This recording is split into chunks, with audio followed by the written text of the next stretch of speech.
পল্লবী থানার সাবেক ভারপ্রাপ্ত কর্মকর্তা ওসি অপূর্ব হাসান ও তার স্ত্রী ফাতেমা রহমানের বিদেশ গমনের নিষেধাজ্ঞার আদেশ দিয়েছেন আদালত। মঙ্গলবার ২০ মে ঢাকার মহানগর সিনিয়র স্পেশাল জজ জাকির হোসেন গালিব এ আদেশ দেন।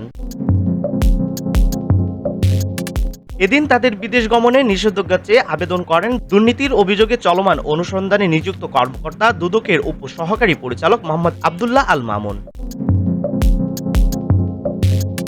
আবেদনে বলা হয়, অপূর্ব হাসানের বিরুদ্ধে জুলাই অভ্যুত্থানকালে ছাত্র জনতার উপর নির্বিচারে গুলিবর্ষণ, হত্যা, স্বর্ণ চোরা কারবারের সঙ্গে জড়িত থাকা ও ক্ষমতার অপব্যবহারের মাধ্যমে বিপুল পরিমাণ অবৈধ সম্পদ অর্জনের অভিযোগে অনুসন্ধান চলমান রয়েছে।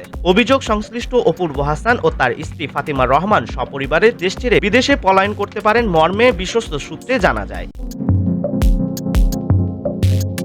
অভিযোগ সংশ্লিষ্ট ব্যক্তিরা বর্তমানে পলাতক আছেন। তারা দেশ ত্যাগ করলে অনুসন্ধান কার্যক্রম ব্যাহত হওয়ার আশঙ্কা রয়েছে। তাই অভিযোগের সুষ্ঠু অনুসন্ধানের স্বার্থে তাদের বিদেশ গমন রহিতকরণ প্রয়োজন। শুনানি শেষে বিচারক তাদের দেশ থেকে নিষেধাজ্ঞার আদেশ দেন।